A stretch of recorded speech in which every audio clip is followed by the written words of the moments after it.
Franck Ferrand nous parle de son nouveau livre. Vous aimez Au cœur de l'histoire sur Europe 1, alors ce message est pour vous. Parmi les grands récits de l'émission, j'ai choisi mes préférés et j'en ai fait un livre. Des pharaons aux cosmonautes, voici 30 aventures inoubliables des personnages hors du commun. Avec en cadeau, un CD de 4 histoires inédites. Au cœur de l'histoire, aux éditions Flammarion. Au cœur de l'histoire. Une grande exposition se tient en ce moment au musée de Cluny. En mars, elle émigrera d'ailleurs au château de Pau. Le sujet en est un personnage majeur de la guerre de 100 ans, un prince béarnais flamboyant, Gaston Phébus. Et Franck Ferrand nous le présente aujourd'hui sur Europe 1. Bonjour Franck. Bonjour Julia, bonjour à tous. Phébus, c'était le nom antique du soleil, vous savez, et c'est le surnom que Gaston III de Foix s'était donné en toute modestie. Ce Pyrénéen brillant, indomptable, est donc un peu le prince soleil de la fin du Moyen-Âge, un personnage fascinant, vous allez voir, et dont la vie paraît avoir été écrite pour le cinéma. Un personnage assez ambigu tout de même. Hein. Oui, on peut dire qu'il était à la fois brillant et obscur. Il vivait la nuit de préférence. Prince magnifique et guerrier cruel. Il est allé jusqu'à tuer son jeune fils de ses propres mains. Je vais vous raconter tout ça. Le souvenir qu'il a surtout laissé à travers son célèbre livre de la chasse, c'est celui d'un veneur inlassable et passionné, toujours prompt à courir la bête rouge et la bête noire. Je vous propose de nous rendre sans plus attendre à la cour d'Orthez. De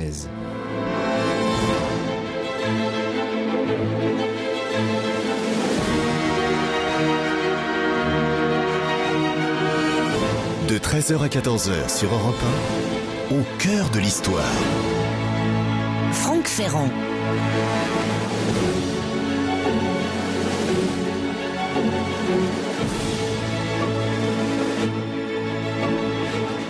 C'est un des récits les plus passionnants de la fin du Moyen-Âge. Son auteur est le grand chroniqueur Jean Froissart, auquel nous devons par ailleurs toute l'histoire du siège de Calais par le roi d'Angleterre, Édouard III, et la célèbre anecdote des bourgeois de Calais, dont on sait qu'en fait il faut la prendre avec des pincettes, mais tout ça, c'est Jean Froissart.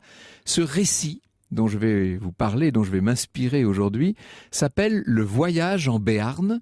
Il occupe tout le début du 3e livre des chroniques de Froissart, titre transparent, car c'est bien d'un voyage en Béarn qu'il s'agit à la cour d'Orthez, au pied du massif pyrénéen entre Bayonne et Pau, à la cour du plus brillant des grands seigneurs de l'époque, le lion, le soleil, Gaston III, comte de Foix, vicomte de Béarn, le premier des seigneurs de Gascogne et du Languedoc. Pourquoi Froissart ? Ancien historien officiel de la cour de Philippa de Hainaut, épouse d'Édouard III d'Angleterre. Froissart qui a donc beaucoup voyagé en Flandre, en Angleterre, au Pays de Galles, en Écosse, enfin bref dans tout le nord de l'Europe. Pourquoi Froissart éprouve-t-il le besoin, il a à ce moment-là la quarantaine bien sonnée, le besoin de faire ce voyage au sud du royaume de France, dans ce pays de Languedoc, si différent de son pays de Languedoil?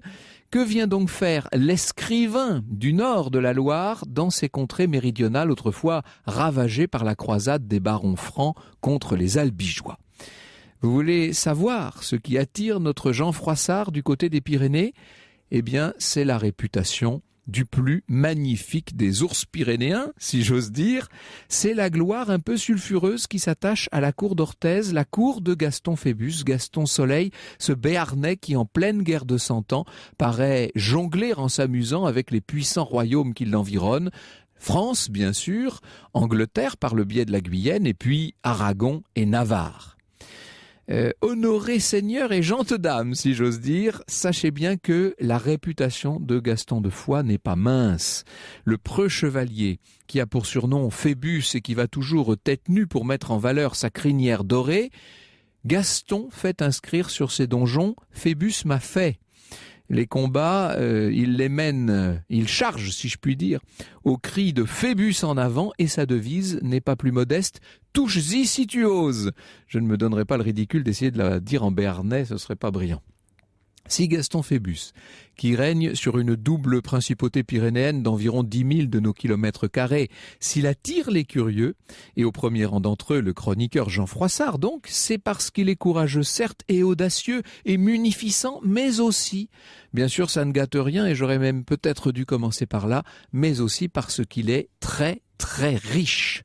À sa mort, on trouvera dans ses coffres plus de 700 000 florins d'or, une fortune invraisemblable pour l'époque et qui explique explique en partie la splendeur dont témoigne l'actuelle expo du musée de Cluny et qui s'explique par la mise en place d'une fiscalité directe et indirecte incomparablement plus efficace chez Gaston Phébus que celle qu'on pouvait trouver à la même époque chez les suzerains et souverains d'Occident. Alors, d'où vient la richesse des marchands béarnais ? Elle vient d'une sorte de commerce triangulaire, si j'ose employer l'expression, mais d'un commerce triangulaire tout à fait honorable, celui-ci. Les Béarnais, à cette époque, exercent un monopole de fait sur les échanges entre Atlantique et Méditerranée. Ils sont bien placés, là, ils sont à la jonction. C'est bien simple. Ils achètent en Languedoc du pastel, dont on fait beaucoup d'usage pour la teinture des vêtements notamment. Ils achètent du pastel et des étoffes d'origine diverses, essentiellement italiennes et catalanes. Ils s'en vont revendre tout ça à Bayonne, qui à l'époque est occupée par les Anglais. Et avec leurs bénéfices, ils achètent du velours, de la dentelle, bref, tout ce que les Anglais sont capables de rapporter de Flandre. Velours et dentelle qui, entre nous, présentent l'appréciable avantage de ne pas peser trop lourd, donc d'être assez facilement transportables. Et ces étoffes très précieuses, eh bien, ils s'en vont les revendre à Pampelune et tout au long de la vallée de l'Èbre, dont ils rapportent la laine et les épices destinées au Languedoc, et ainsi de suite. Vous voyez, c'est un bon commerce. Tout ça jusqu'à constitution d'une foule de contribuables dont l'impôt atterrit grâce à une organisation efficace dans les coffres de Gaston Phébus. L'organisation, c'est du reste le point fort du comte de Foix. Il organise aussi bien ses soldats qui sont redoutés dans toute la région et au-delà que ses veneurs. Son plus grand plaisir, je vous l'ai dit, c'est la chasse, comme en témoigne son célèbre livre de chasse, ce traité qui pendant des siècles devait maintenir vivant le souvenir de Gaston. Prince Soleil, prince poète et musicien, ami des arts, bibliophile, grand mécène, vous commencez à mieux comprendre l'intérêt de notre Jean Froissart pour un personnage aussi attrayant. Claudine Payès, biographe récente de Gaston Phébus, raconte « Muni de lettres de recommandation de Guy de Blois, son protecteur d'alors, Froissart partit donc pour le Béarn en passant par le Languedoc, Carcassonne, Montréal, Fangeau, Belle-Pêche, Mazères, Saverdun et Pamiers, où il s'arrêtera 3 jours pour attendre compagnie pour aller en Béarn. Là, il rencontra Espin du Lion, proche compagnon de Phébus, avec qui il chevaucha à travers le comté de Foix, les terres de Comminges et d'Armagnac, la Bigorre. Un trajet de plusieurs jours qui fut très fructueux, sollicité sans cesse par Froissart en une sorte d'interview fleuve, Espin du Lion par là et par là encore. Des événements liés aux lieux qu'il traversait et qui apprirent beaucoup aux chroniqueurs picards sur les péripéties de la guerre dans le midi de la France, des hauts faits de Phébus, mais aussi de l'entourage du comte, de ses habitudes, de ses largesses, de ses coups de colère. Le chevalier avait laissé échapper une allusion au fait que le comte n'avait pas d'héritier direct. Le chroniqueur revint à plusieurs reprises sur cette situation, cherchant à savoir, à comprendre, mais là, Espin du Lion ne voulut pas expliquer.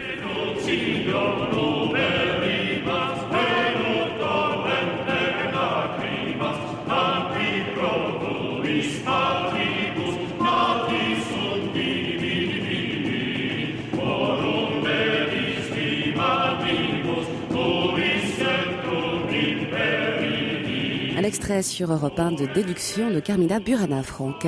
Alors ce que Froissart ne va pas tarder à comprendre, c'est qu'un terrible secret empoisonne l'atmosphère à la cour d'Orthez. Un secret, pour ne pas dire un tabou. Il y a là forcément de quoi intriguer notre chroniqueur Picard qui discrètement va mener son enquête. Ce qu'il faut dire tout de suite, c'est qu'en arrivant à Orthez, Froissart, comme les autres, s'est d'abord laissé un peu éblouir par le personnage hors du commun autour duquel les Béarnais tournent comme autour d'un astre. Et je vous dis qu'en montant, écrit-il, j'ai vu beaucoup de chevaliers, rois, princes et autres, mais je n'en vis jamais qui eût de si beaux membres, une si belle allure, une si belle taille, le visage beau, sanguin et riant et les yeux pairs, amoureux là où il lui plaisait de jeter son regard. Le comte de Foix était beau prince, de belle forme, de belle taille, à la tête nue avec les cheveux épars, car jamais il ne portait de chaperon. Il était abordable et aimable envers toutes sortes de gens, leur parlait doucement, amoureusement. Certes, les habitudes de ce grand seigneur ne sont pas banales. Voilà ce que nous révèle Froissart à propos de son emploi du temps au quotidien. Les ambassadeurs qui arrivaient pour le rencontrer en début d'après-midi n'avaient d'autre solution que d'attendre vêpres, voir le coucher du soleil. Le comte dormait l'après-midi, travaillait ensuite, attendant minuit pour souper au milieu des torches, produisant une telle clarté que Froissart parle à leur propos de paradis terrestre. Quand je vous dis que le comte dormait l'après-midi, entendez qu'il enchaînait les siestes crapuleuses, car en vérité, il est fort porté sur les dames. Dans ces conditions, comment ce prince si riche, si vigoureux, si amoureux peut-il manquer d'une descendance ? Décidément, Froissart est bien intrigué par cette tache incernable sur le soleil pyrénéen, jusqu'au jour où, dans l'obscurité d'une chapelle un peu à l'écart, en jetant des regards apeurés de droite et de gauche, un vieux courtisan va finir par lui révéler, d'une voix très basse, très éteinte, le fameux secret. La vérité, mon bon Froissart, c'est que le comte avait un fils, un vaillant garçon de 18 ans, mais que dans un accès de rage effroyable, il l'a tué, oui, tué de ses propres mains. Au cœur de l'histoire revient dans un instant. Franck Ferrand sur Europe 1, au cœur de l'histoire. Avec un récit qui s'intéresse sur Europe 1 au Prince Soleil, le surnom du prince Gaston de Foix, qui lui-même s'était accolé le surnom de Phébus, personnification du soleil. Et oui, un soleil qui quand même avait sa part d'ombre, c'est le moins qu'on puisse dire. Que s'est-il donc passé à Orthez en 1382, donc 6 ou 7 ans avant le séjour de Jean Froissart à la cour de Béarn? Personne parmi les témoins et chroniqueurs de l'époque ne remet en cause le crime affreux de Gaston Phébus, meurtrier même involontaire de son propre fils. Simplement, différentes versions existent pour expliquer l'événement. Alors je m'en remets de nouveau à Claudine Payès. La biographe de Gaston Phébus nous apprend, alors on a plusieurs sources, on a Juvénal des Oursins bien entendu, le religieux de Saint-Denis et puis notre Jean Froissart bien entendu. Juvénal des Ursins et le religieux de Saint-Denis racontent que le jeune Gaston, il a donc 17 ans alors, s'est rendu en Navarre pour voir sa mère exilée chez son frère, le roi de Navarre. Et là, déjà, les deux premières versions divergent. Le religieux de Saint-Denis affirme que l'oncle aurait donné au neveu une poudre susceptible de le rendre bientôt maître de tous les biens de son père. Voilà la citation même. Juvénal des Ursins, lui, est beaucoup plus accusateur. Selon lui, le roi de Navarre aurait carrément conseillé ouvertement à son neveu d'empoisonner son père. Le poison aurait été découvert par des hommes de Gaston, qu'il aurait confié à des apothicaires. On aurait découvert donc qu'il s'agissait de poison. Et Gaston de Foix aurait condamné son fils à mort et l'aurait fait exécuter, ce qui, entre nous, est très peu plausible, parce que dans ce cas, les archives auraient conservé quelques traces de l'événement, ce qui n'est pas le cas. Alors voyons ce que raconte de son côté notre cher Jean Froissart, informé, je vous ai dit, dans ce coin de chapelle par ce vieux courtisan. Selon Froissart, le jeune Gaston, donc quand je dis le jeune Gaston, c'est le fils de Gaston Phébus, qui a environ 17 ans, était allé en Navarre pour voir sa mère. Bon, jusque-là, tout le monde est à peu près d'accord. Avant son départ, le roi de Navarre lui aurait donné une bourse pleine d'une poudre de poison et il aurait dit à son neveu que son père n'avait qu'à manger de cette poudre et que d'un seul coup, il se rabibocherait avec sa femme. Je cite Froissart, « Ils s'aimeront à toujours, mais si entièrement que jamais ne se voudront départir l'un de l'autre. » Bon, alors donc ce serait une sorte de filtre d'amour. Rentré à Orthez, Gaston aurait montré la belle bourse avec la poudre magique à son frère bâtard Yvain, avec lequel il avait à peu près le même âge, ils étaient à peu près de force égale, donc ils passaient leur temps à s'amuser ensemble. Et un jour qu'ils jouaient à la paume, il se trouve que Gaston aurait pris Yvain, lui aurait collé une rouste, si je puis dire, lui aurait donné une jouée, nous dit exactement Froissart. Et Yvain, tout en pleurant, nous dit Froissart, serait allé trouver son père, lui aurait parlé de la bourse. À ce moment-là, il ne savait pas ce qu'elle contenait, mais Gaston lui avait dit à plusieurs fois que grâce à cette bourse, sa mère serait bientôt plus en grâce qu'elle ne l'avait jamais été. Froissart nous dit « Le comte de Foix rentra alors en grande imagination et se couvrit jusque à l'heure du dîner. » Au dîner en question, il fait approcher le garçon, il ouvre son vêtement, il coupe la bourse et il demande à Gaston le jeune, si je puis dire, de quoi il s'agit. Et là, on voit le jeune homme qui devient pâle, qui se met à trembler. Le père veut en avoir le cœur net. Il met de la poudre sur un tailloir. Un tailloir, c'est une tranche de pain qui servait d'assiette. Vous savez, à cette époque-là, il tend le morceau de pain à une de ses levrettes, à un lévrier qui se trouve là, et l'animal tombe de toute sa hauteur. Il s'agit donc bien de poison. Et là, le père se retourne contre le petit Gaston. Oh, Gaston, Trétour, ça y est, nous voilà avec du Béarnais. Trétour, donc traître, si vous voulez, pour toi et pour accroître l'héritage qui te devait retourner, j'ai eu guerre et haine au roi de France, au roi d'Angleterre, au roi d'Espagne, au roi de Navarre, au roi d'Aragon, et contre eux me suis-je bien tenu et porté, et tu me veux maintenant mourdrir. Bon, on comprend là.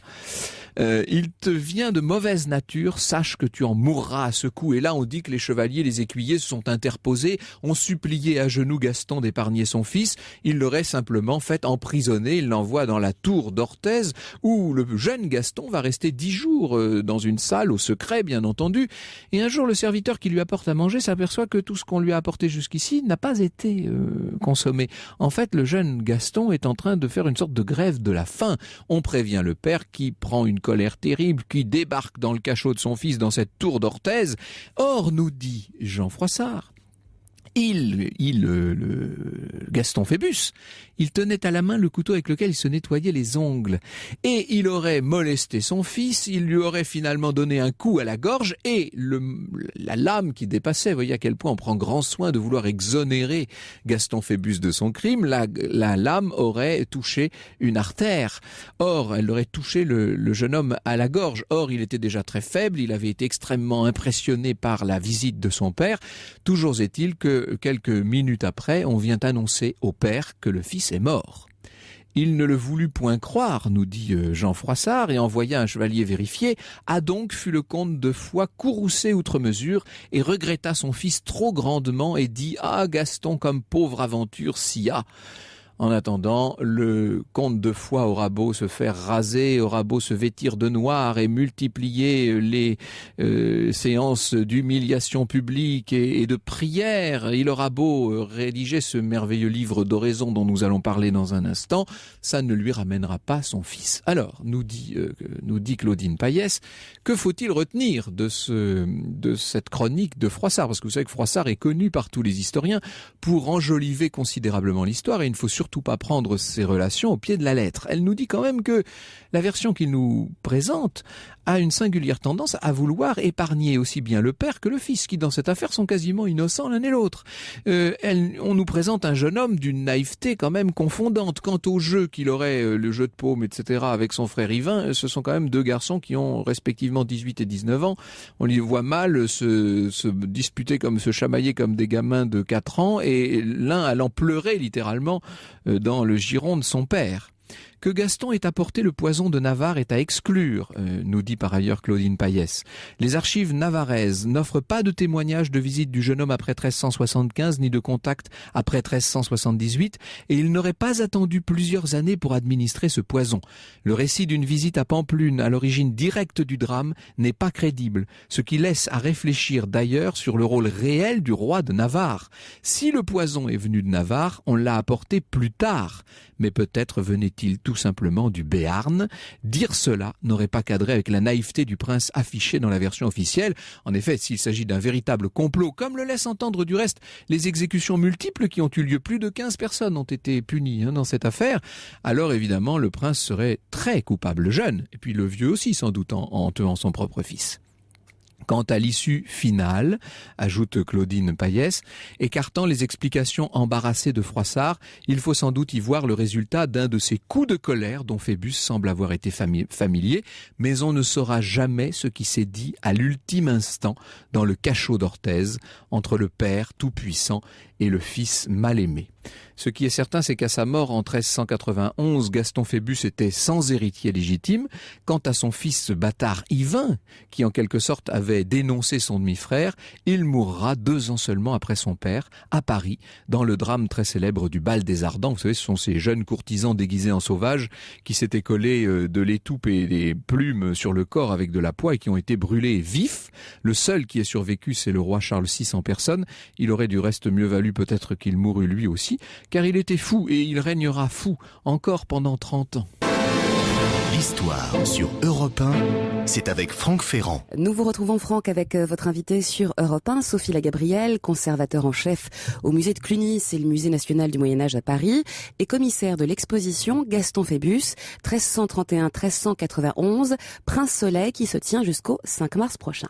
Et ensuite, l'exposition s'en ira au château de Pau. Le musée de Cluny, nous en parlons très régulièrement à ce micro pour inciter non seulement les Parisiens, mais tous ceux qui seraient de passage dans la capitale à s'y rendre. C'est un très bel endroit, merveilleux, et c'est une évocation incomparable du Moyen-Âge. On a tendance parfois à négliger ces grands musées parisiens. On a l'impression qu'il n'y a que le Louvre dans la vie, mais il y a tellement d'autres choses à visiter aussi.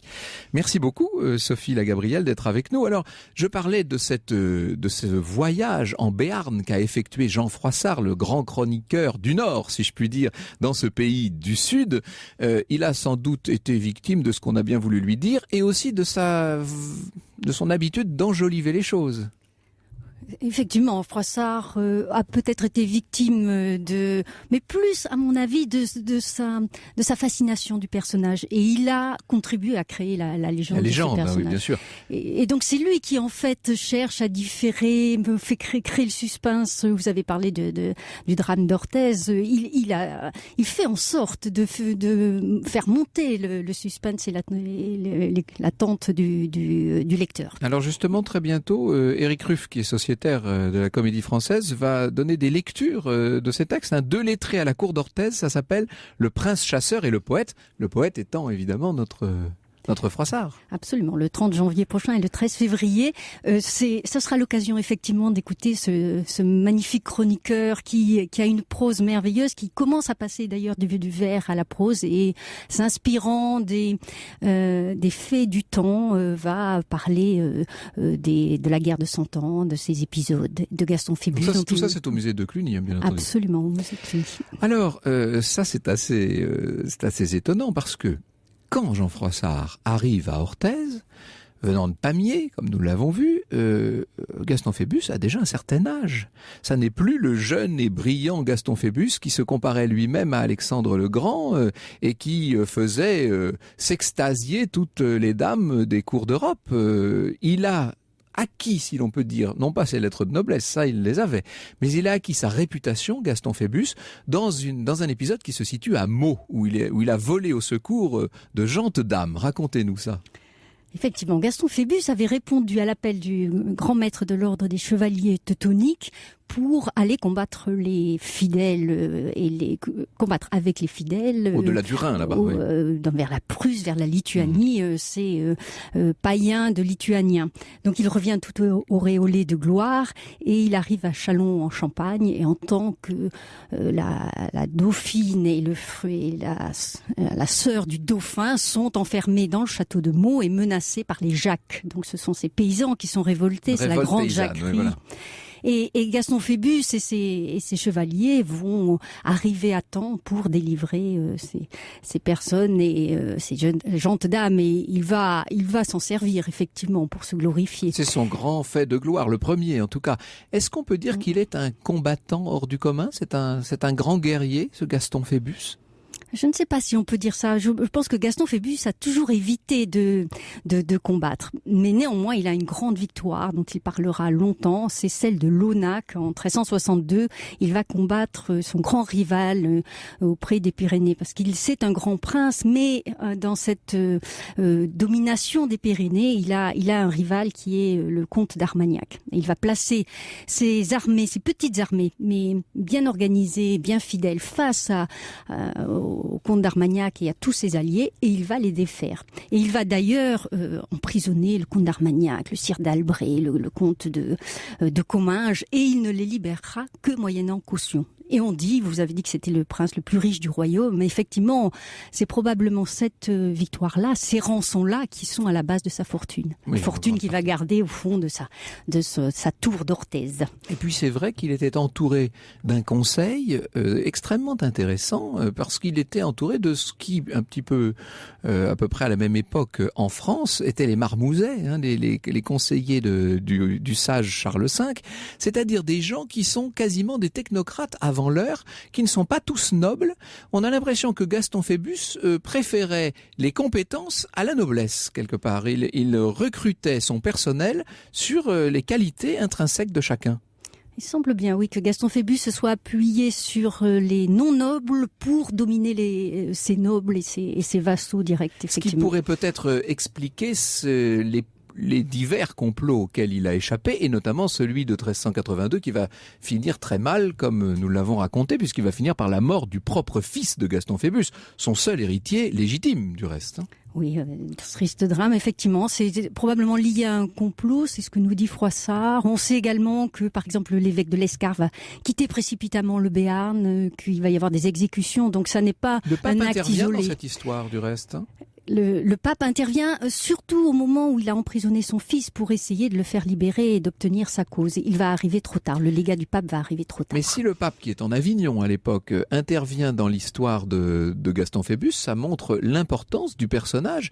Il est dans les enjeux de pouvoir très mouvants de cette guerre de 100 ans, un des personnages sur lesquels il faut compter, et le pape ne l'oublie pas. Gaston Phébus a effectivement joué un rôle sur ces marges pyrénéennes. Il se trouve, vous l'avez dit, au carrefour de 4 royaumes, et il est à la fois vassal du roi de France et vassal du roi d'Angleterre par la Gascogne pour le compte du Béarn. Il est vassal du roi d'Aragon, il est beau-frère du roi de Navarre, et effectivement, il est très armé, il est très respecté, il va faire entendre sa voix, ou en tout cas son pion va être important. Son père avait déjà en quelque sorte tracé la voie, mais ce qui est frappant, c'est que ce Gaston III, ce Gaston Phébus, va laisser à sa mort, et malgré des circonstances politiques et militaires extrêmement confuses, il va laisser à sa mort un État, si j'ose dire, en tout cas un territoire nettement plus étendu et beaucoup plus fort qu'il ne l'avait trouvé à son avènement, en fait. Il aura été un bon comte de Foix, un bon Béarnais. Gaston Phébus a été assez moderne avant l'heure, c'est-à-dire qu'il a compris l'importance de l'argent et il a réussi à acheter des alliances, des neutralités. Et l'un des grands actes qu'il va signer avant sa mort, ça va être le traité de Toulouse, qui va lui permettre d'englober le Comminges, ce que le roi de France va lui donner en contrepartie. Il va faire du roi de France son légataire universel, c'est-à-dire lui léguer son État puisqu'il n'a plus d'héritier légitime. On est en pleine constitution de l'État moderne, et ça tombe à point nommé, évidemment, à un moment où la France, par ailleurs, joue de malchance sur tous les terrains. Nous allons venir maintenant aux mécènes, à l'artiste, au poète, aux grands musiciens très avertis, aux chasseurs, très grands chasseurs et veneurs devant l'Éternel. Nous allons parler de cette exposition et de toutes les merveilles qui s'y trouvent dans un instant en votre compagnie, Sophie Lagabrielle. Je rappelle que vous êtes conservateur en chef au musée de Cluny. Franck Ferrand sur Europe 1, au cœur de l'histoire.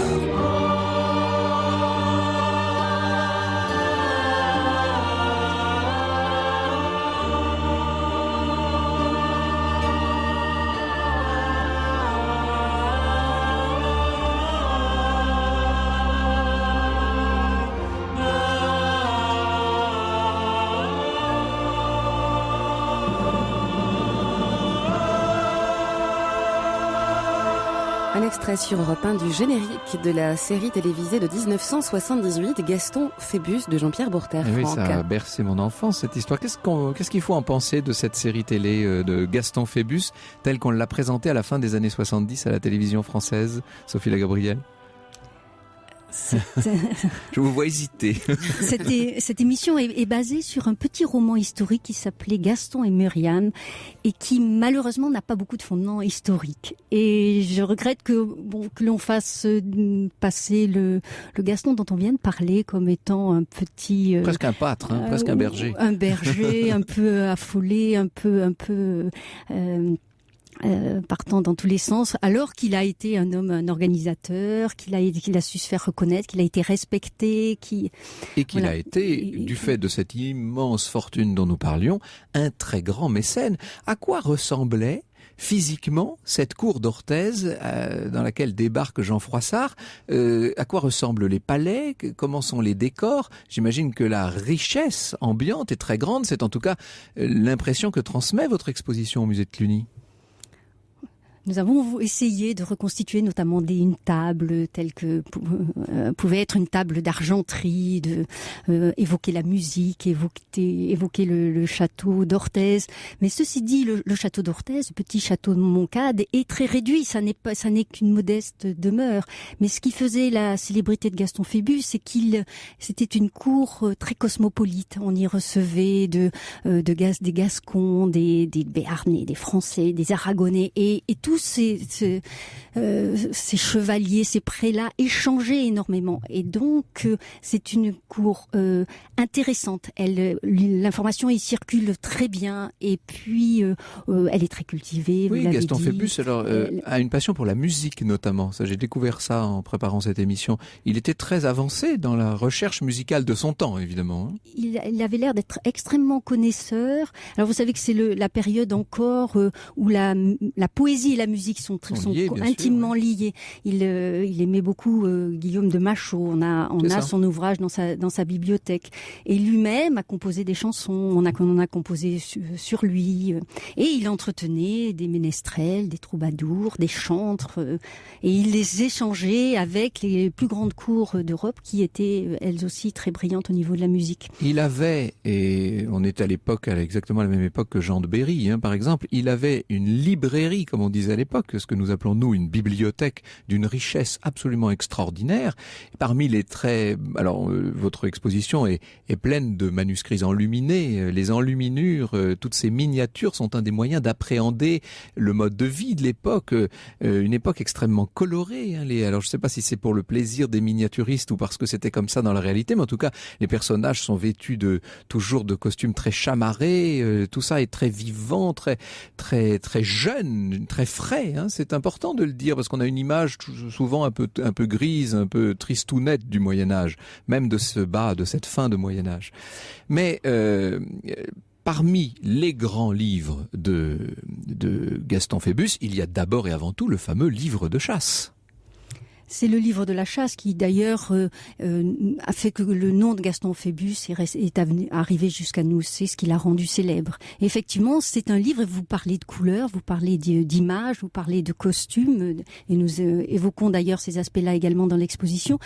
C'est grâce au livre enluminé du livre de la chasse, travail qui a été fait à Paris dans les années 1407, donc effectivement tout au début du XVe siècle, que le livre a acquis peut-être toutes ces notes de noblesse et qu'il est devenu extrêmement populaire. Et effectivement, Gaston Phébus a écrit sur les animaux, il a écrit des choses qui n'avaient jamais été écrites. C'était presque un naturaliste avant l'heure, on peut dire. Voilà, oui, il a compris qu'il fallait se débarrasser de tout le discours moralisant, édifiant qui accompagnait toujours les bestiaires et les autres traités de chasse. Et donc, il est parti de son expérience, il est parti d'une description presque zoologique des animaux. Il a fait insérer dans son livre énormément d'images pour justement décrire ce dont il parlait, des animaux, de la nature, de leur manière de vivre, de leur manière de se nourrir, de la manière dont là où ils vivaient, comment les chasser, et donc ce goût de l'image et cet intérêt pour l'image est très porteur pour lui. Il l'a senti. C'était très intéressant. J'ai sous les yeux le très beau catalogue qui accompagne évidemment cette exposition. Vous y expliquez notamment la distinction très nette pour les chasseurs, pour les veneurs, entre bêtes rouges et bêtes noires, c'est-à-dire entre quelque part les herbivores comme le cerf, ça c'est les bêtes rouges, et puis les carnivores comme le sanglier, omnivore en l'occurrence, qui sont les bêtes noires. Voilà, les bêtes noires, les sangliers, le loup, les bêtes un peu malfaisantes également. Et puis les bêtes rousses, ce sont celles qui donnent une bonne viande et qui sont agréables à chasser, comme le lièvre, le cerf, le daim, le renne. Et c'est encore une classification qui provient un petit peu du passé, mais qui le conserve. Il y a chez cet amoureux de la musique, cet amoureux de la chasse, etc., il y a aussi il y a un vrai chrétien. Alors, évidemment, ce qui s'est passé avec son fils a dû peser considérablement sur sa conscience, mais on le voit souvent en prière, en oraison. Il a écrit un livre des oraisons qui est souvent associé au livre de la chasse et qui se trouve sous la même reliure. C'est un livre où il prie en latin, il prie un petit peu en français. On le voit agenouillé en prière dans un superbe manteau parsemé d'or et de gemmes. Il est en prière et il se confesse et il parle de toutes les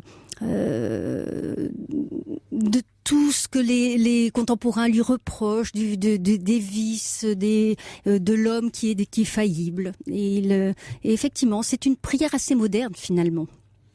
Ce qu'il y a de très moderne, ou en tout cas qui parle forcément à tout le monde, c'est l'amoureux qui sommeille en Gaston Phébus. J'ai parlé d'un de ses enfants naturels tout à l'heure. Il avait des maîtresses. Ses rapports avec sa femme ont été plus compliqués, il faut bien le dire. Gaston Phébus, on connaît de lui trois bâtards, dont le préféré, vous avez parlé, qui était Yvain, plus âgé que son fils légitime, Gaston, qu'il a eu avec sa femme Agnès de Navarre. On parlait tout à l'heure du feuilleton. Agnès de Navarre, dans ce feuilleton, apparaît souvent comme quelqu'un qui a eu intérêt à ce mariage, alors que c'est vraiment l'inverse. Agnès de Navarre descend du roi Louis X, elle est la fille de reine de Jeanne de Navarre, et donc il a fait un beau mariage par ce Lui mariage. A fait un très beau mariage, voilà. Elle plutôt une mésalliance finalement, même si elle a épousé un beau prince très riche après tout. Oui, mais Gaston Phébus aussi descendait de la famille d'Artois. Il avait aussi du sang capétien. Donc bon, ça, et puis ça n'est pas, c'est une fille et une des nombreuses filles de Jeanne de Navarre. Ils n'ont pas eu un mariage heureux. Effectivement, Gaston Phébus a répudié Agnès après la naissance de leur fils Gaston, et elle a passé les 30 dernières années de sa vie en Navarre auprès de son frère puis de son neveu. Il semblerait officiellement que ce soit une histoire de dot non versée. C'est ce que Gaston Phébus, et vous avez parlé de Froissart avance, médiation du pape, médiation de la comtesse Aliénor de Comminges, la mère de Gaston Phébus, mais rien n'y fait.